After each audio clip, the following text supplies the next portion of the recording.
जो दूसरी समाज है वो अपनी बेटियों की शादी 22, 23, 24 साल तक कर रही हैं। पता करके देख लीजिए क्यों? क्योंकि उनकी बच्चियां कॉलेज में पढ़ रही हैं। वो कहते हैं जब हम किसी ना किसी जॉब में लग जाएंगे, जरूर नहीं कि सरकारी नौकरी में, प्राइवेट नौकरियां सैकड़ों हैं, हजारों लाखों हैं,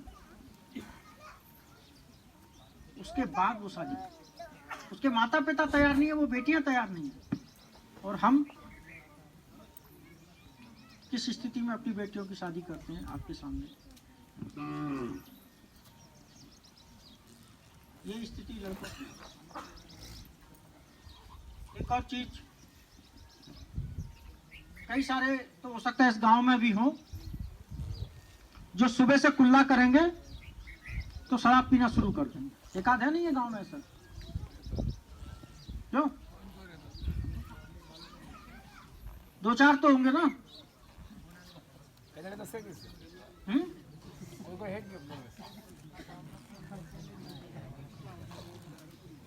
इतनी ज्यादा शराब हमारे देहाती क्षेत्रों में पी जाती है। अगर एक व्यक्ति जो शराब पीता है, जो लड़के लोग शराब पीते हैं, अगर 1 महीने शराब पीना बंद कर दें, कितने दिन? 1 महीने, तो हम अपनी पत्नी के लिए अच्छी साड़ी ला सकते हैं, अच्छी लहंगा चोली ला सकते हैं, ओढ़नी ला सकते हैं, और अपने बच्चों के लिए अच्छे कपड़े ला सकते हैं, उनको अच्छी शिक्षा दिला सकते हैं। क्यों दिला सकते हैं? नहीं दिला सकते? हम अपने बच्चों को देखें, अपने घर में अपनी पत्नी और माँ को देखें। ज्यादा पैसा तो हम शराब में खर्च कर देते हैं। अगर आसपास सट्टा अट्टा चल रहा हो तो थोड़ा सा उसमें भी लगा देते हैं। सट्टा अट्टा लिखता तो नहीं कोई यहाँ पे? आता है कोई लिखने? सट्टा मत लगाना लिखने। अगर 1 महीने के लिए आप शराब पीना छोड़ दो, मैं आपको लिख के देता हूं गारंटी से, कोई मरेगा नहीं जो 1 महीने के लिए शराब पीना छोड़ देगा। और जो आदमी जिंदगी भर शराब पीता रहा, वो एक भी बता दीजिए जो शराब पीने से अमर हो गया हो। जिस गांव में जो लड़के शराब नहीं पीते उनको खड़ा करके देख लीजिए, उन आदमियों को खड़ा करके देख लीजिए, और जो शराब पीते हैं उनको खड़ा करके देख लिए, उनके चेहरे की रंगत में, शरीर में आपको एक अलग अंतर नजर आ जाएगा।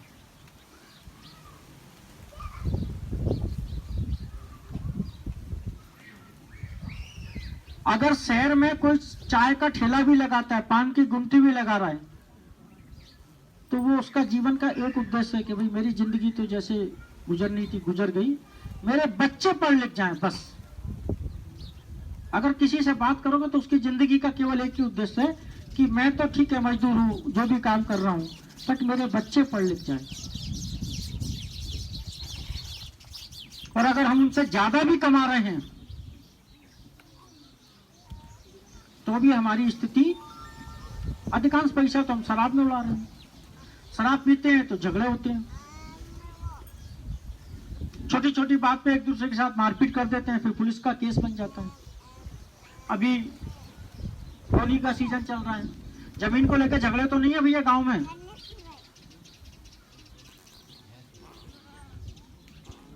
अगर हैं तो उनको शांति से निपटा लेना बैठ के। 1-2 फीट के सेड़ा फोड़ दिया, उसने मेरी 2 फीट जमीन ज्यादा हाँक दी, जोत दी, और इसी बात पे लेके फालिए चल जाते हैं, लट्ठे चल जाते हैं। और भगवान ना करे कोई मर जाए तो उस 1 फीट जमीन के लिए हम झगड़ रहे हैं, पूरी जमीन ही कोर्ट कचहरी वकील पुलिस के चक्कर लगाने में बिक जाती है। बिकती है नहीं बिकती? शराब पी के आते हैं, हम अपने आप को शेर समझते हैं, पत्नी ने अगर अच्छी सब्जी नहीं बनाई, रोटी नहीं बनाई, तो हम अपनी बहादुरी उसके साथ निकालते हैं, उसके साथ में मारपीट करने लगते हैं। भगवान ना करे यहाँ का कोई लड़का अपनी पत्नी के साथ में, माँ के साथ मारपीट करता है, लेकिन करते तो हो ना झगड़ा, क्यों नहीं करते? किस्मत सबकी अच्छी है यहाँ, बट एक बहुत बड़ी समस्या है, बड़ा दुख होता है जब रोज एक्सीडेंट होता है यहाँ पर। रोज एक ना एक आदमी एक्सीडेंट में अपना जीवन गंवा रहा है। भगवान ना करे इस गांव का कोई आदमी एक्सीडेंट में मरा हो, कोई एक्सीडेंट में मरा तो नहीं,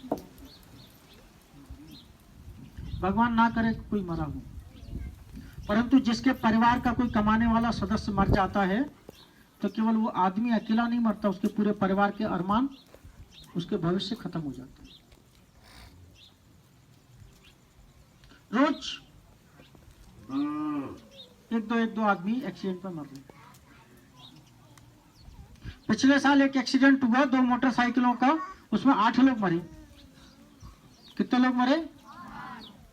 अगर मैं बाहर जाके बोलूं ना तो कोई हर आदमी ये कहेगा एसपी साहब झूठ बोल रहे हैं, 2 मोटरसाइकिल में कैसे 8 लोग मर सकते हैं। परंतु इसी झाबुआ जिले में परवलिया चौकी क्षेत्र में पिछली साल एक्सीडेंट हुआ। एक मोटरसाइकिल में 5 बैठे थे, एक पे 4, और दोनों इतनी ज्यादा शराब पिए हुए थे कि सामने आमने चले आ रहे हैं और एक दूसरे को ठोक दी, होश ही नहीं है कि सामने से गाड़ी आ रही है, और 8 लोग मर गए। भगवान ना करे कि आपके गांव में कोई एक्सीडेंट हुआ हो, परंतु एक बात मैं गारंटी से कह सकता हूं, बुरा मत मानना, अगर आप शराब पीकर वाहन चलाना नहीं छोड़ोगे तो भगवान भी आपको गारंटी नहीं देगा कि आपके गांव में कोई एक्सीडेंट नहीं होगा, कोई मौत नहीं होगी। जितनी यहाँ महिलाएं बैठी हैं, मैं उनसे निवेदन करूंगा कि कृपया करके अगर आपका पति या बेटा शराब पीकर वाहन चला रहा है तो ना खुद बैठे ना अपने बच्चों को बैठने दें। ना केवल वो खुद मरेगा बल्कि बच्चों को भी ले मरेगा। मैं गलत नहीं बोल, हकीकत है ये। अभी चार दिन पहले 17 तारीख को पारा में एक एक्सीडेंट हुआ, उसमें पति पत्नी और एक 8 साल का बच्चा, तीनों मर गए। और एक चीज और है, अभी तक तो मैं समझा रहा था, आज से हमने प्रण किया, 2-3 दिन से शुरुआत कर दी है कि शराब पीकर जो वाहन चलाएंगे उनकी चेकिंग भी कर रहे हैं और कोर्ट से उनको 5000 रुपए का फाइन हो रहा है। या तो उनकी गाड़ी जब्त होगी या 5000 रुपए का फाइन होगा। कल डीजे साहब के साथ में बैठे थे तो पता लगा कि कोर्ट ने 5000 रुपए का फाइन किया शराब पीकर गाड़ी चलाने के जो चालान पेश हुए। दुख हुआ कि 5000 रुपए बहुत होते हैं, कहां से लाएगा गरीब आदमी।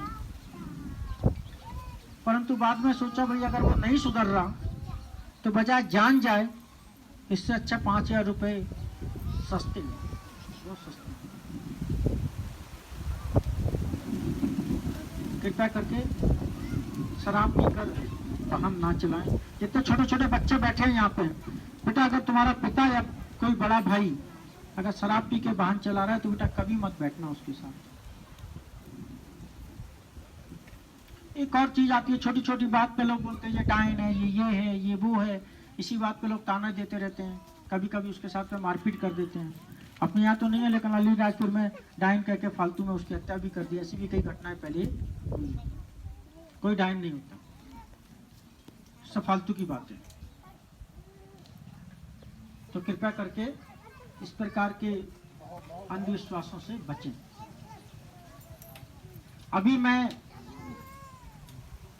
एक गांव में बैठा था, एक एक्सीडेंट हुआ तो पता लगा कोई खून ही नहीं देता। अस्पताल में अगर हमारा कोई भाई घायल हो जाए और उसको खून की जरूरत हो तो उसका सगा भाई खून नहीं देता। कितने लोग यहाँ खून देते हैं अपने लोगों को? एक आदमी। यहाँ पर एक बड़ी खराब चीज मैंने देखने को आई है कि हमारा आदिवासी भाई, उसको लगता है कि वो कमजोर हो जाएगा, पता नहीं उसको क्या परेशानी आ जाएगी। हम अपने ही भाई को, अपने ही बहन को, बेटी को खून देने में डरते हैं नहीं डरते? क्यों? खून देने से, रक्तदान से किसी को कोई परेशानी नहीं आती। अगर आदमी चाहे तो 7 दिन में एक बार भी खून दे सकता है। जितना खून हम देते हैं 3 दिन के अंदर वो दोबारा से बन जाता है। एक बोतल खून 3 दिन के अंदर हमारे शरीर में अपने आप बन जाता है। परंतु पता नहीं किस विश्वास के कारण हम अपने ही भाई को खून देने में डरते हैं। कितने लोगों को अपना ब्लड ग्रुप मालूम है? एक आदमी, दो आदमी, बहुत कम लोगों को अपना ब्लड ग्रुप मालूम है। मैं या तो इन जो नए युवक हैं उनसे मैं अनुरोध करूंगा कि हर आदमी को अपना ब्लड ग्रुप मालूम होना चाहिए।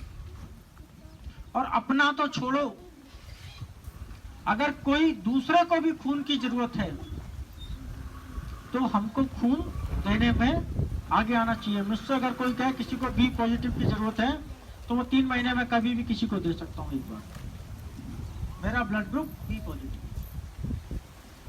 जितने युवक बैठे हैं 18 साल से ऊपर के, उन सबको मालूम होना चाहिए कि उनका ब्लड ग्रुप कौन सा है, ताकि अगर किसी को उस ब्लड ग्रुप की आवश्यकता हो तो हम खून दे सकें। अब अगर किसी को जरूरत पड़ी तो कितने लोग अपना खून देने या अभी भी संकोच करेंगे? खून देने से किसी प्रकार की कोई कमजोरी नहीं आती। 3 दिन के अंदर जितना खून हम देते हैं दोबारा से बन जाता है। आदमी चाहे तो 7 दिन में दे सकता है, वरना हर 3 महीने में कई लोग ऐसे हैं जो 3 महीने में खून एक बार देते हैं, और खुद के लिए नहीं किसी के लिए भी देते हैं। आप लोग दोगे नहीं दोगे? किसी को जरूरत पड़ेगी तो? अभी तो लड़के लोग सोच ही रहे हैं, समझ में नहीं आ रहा है इनको मैं क्या कह रहा हूं।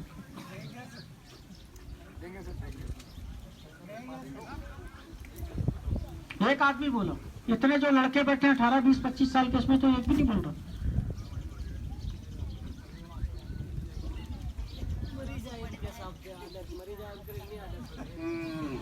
क्या मर जाता है, यूं करके खून नहीं देते हो? तो भाई मैं बोल रहा हूं ना, क्या तो बोल तो रहा हूं भाई, अगर खून देने से कोई मर जाएगा तो उसका 10 लाख रुपए मैं दूंगा, बेरमूल मुझसे ले ले। किसने कहा खून देने से मर जाता? कोई मरा क्या आज तक? अरे शहर में जाके देखो भाई, लोग दूसरों के लिए दे रहे हैं।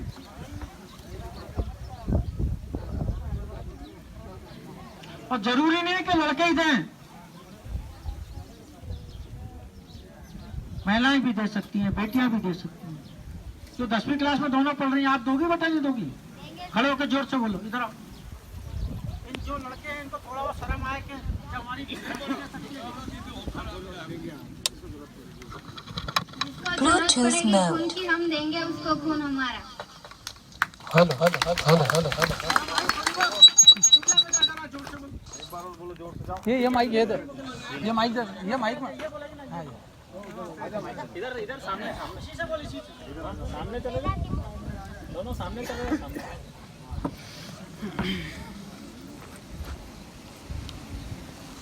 अब इनका खून निकालेंगे हम एक दिन। जिसको खून की कमी पड़ेगी उसको हम खून देंगे, हम तैयार।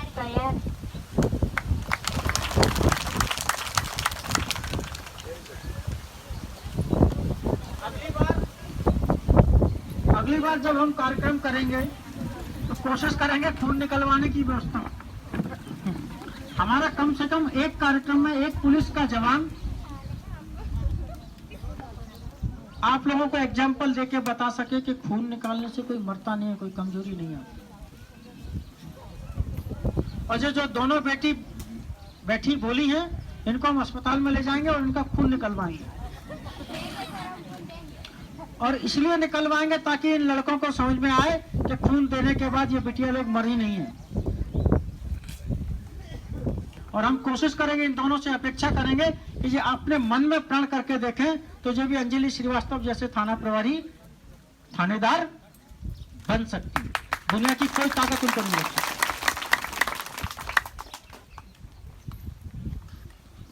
वो सज्जन अभी चले गए जो कह रहे थे कि दारू वो खून देने से मर जाते हैं। दारू पीने से तो मरे नहीं अभी तक, खून देने से मर जाएंगे।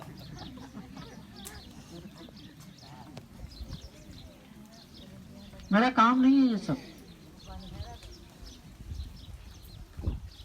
फिर भी मैं इतनी दूर तक आता हूँ, 1 घंटा 1.5 घंटा अपना गला खराब करता हूँ, बहुत सारे काम छोड़ के आता हूँ।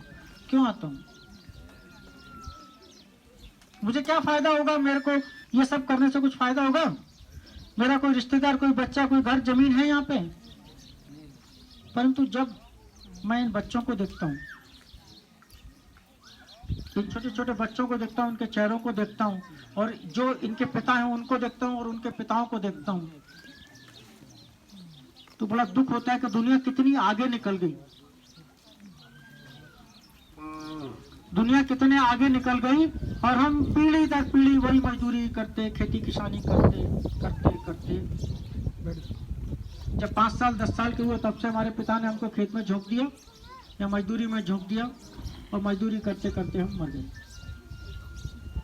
अब एक और समस्या आने वाली है इन नई पीढ़ियों के लिए। अगर आपके पास 50 बीघा जमीन थी, कम ही लोगों के पास होगी वैसे,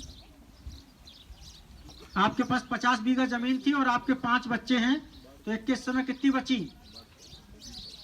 कितनी बची भाई? 50 में 5 का भाग दो जल्दी से। 10 बीघा।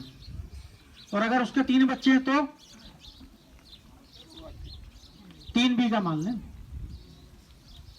और अगर इसके 3 बच्चे हो जाएंगे तो कितनी बचेगी उसके पास? खेती करने लायक रहेगी क्या? खेती करने लायक नहीं रहे, अब भी नहीं है खेती करने लायक कई लोगों के पास।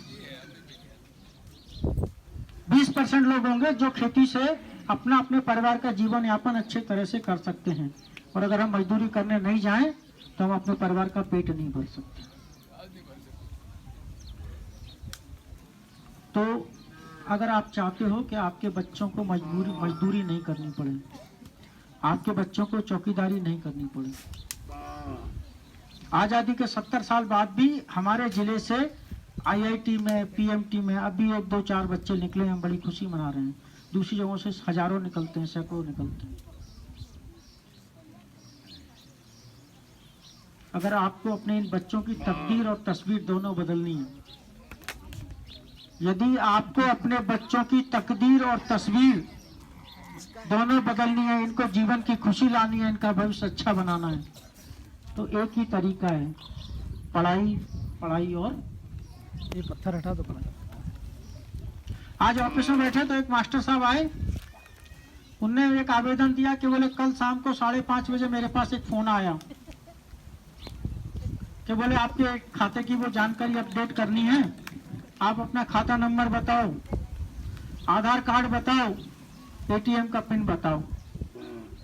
तो मास्टर साहब ने बता दिया। पता लगा उनके खाते से 44,950 रुपए निकल गए। कितने पैसे निकल गए? 44,950। ऐसा रोज सैकड़ों हजारों लोगों के साथ में हो रहा है, सैकड़ों हजारों लोगों के साथ में ऐसा हो रहा है।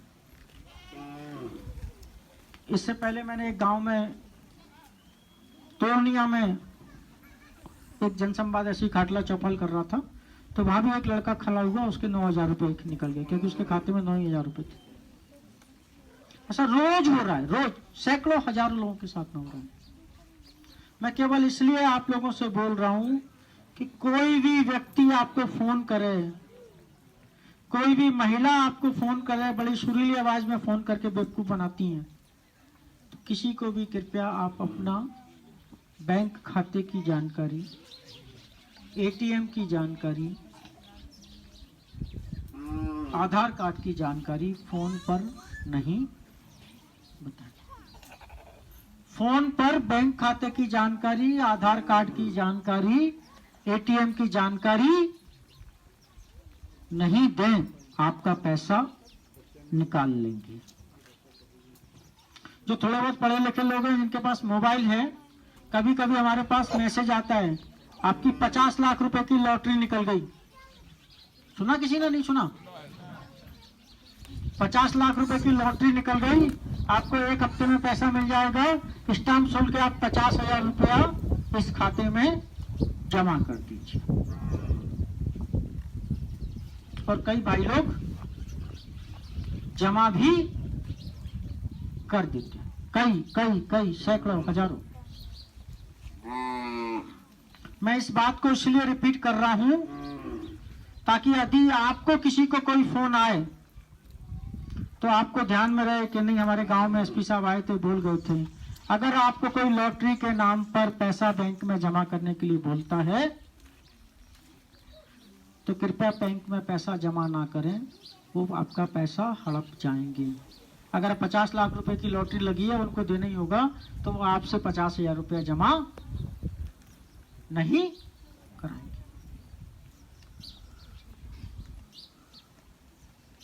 कई बार बहुत सारे व्यक्ति या कंपनी आ जाती हैं, आप 100 रुपये रोज जमा करो, 1 साल तक आप जमा करोगे,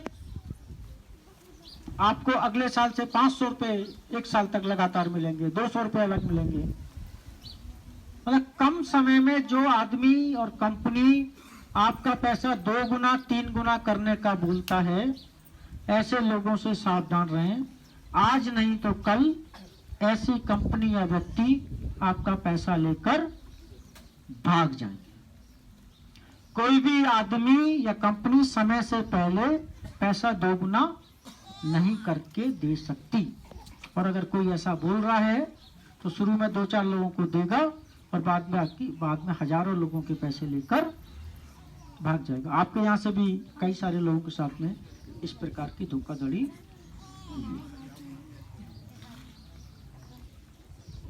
हो सकता है आपके गांव में नहीं हो, लेकिन कई गांवों में हमारे आदिवासी भाई गाय को काटकर खा जाते हैं। गाय काटना अपराध है। गाय और बैल का वध करना, मांस खाना तथा मांस रखना अपराध है, और इसमें 7 साल की सजा है।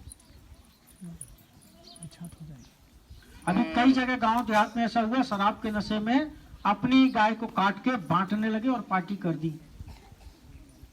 जब सूचना मिली, पुलिस ने केस बनाया, तो यहाँ से जमानत नहीं हुई, हाई कोर्ट गए, 3-3, 4-4 महीने में भी जमानत नहीं हुई।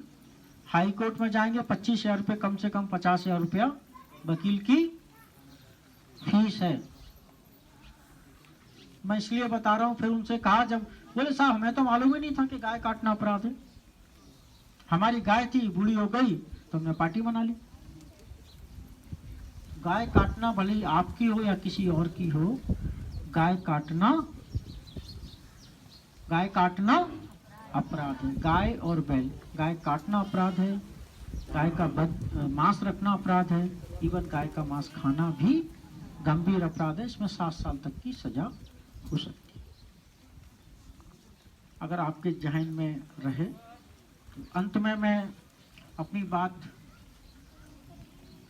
पुनः इस बात से खत्म करना चाहूंगा कि यदि जो बच्चे यहाँ बैठे हैं, ये जो बच्चे यहाँ बैठे हैं, अगर चाहते हो कि इनको आगे चल के मजदूरी नहीं करना पड़े, आप लोगों का तो कुछ नहीं हो सकता, पीछे वालों का जो नहीं पड़े, और उससे और पीछे वाले उनका भी कुछ नहीं हो सकता,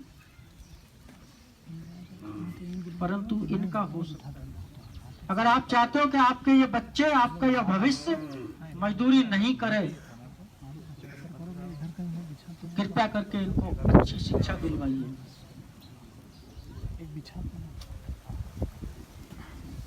उच्च शिक्षा दिलवाइए, तभी आप अपने बच्चों का भविष्य और जीवन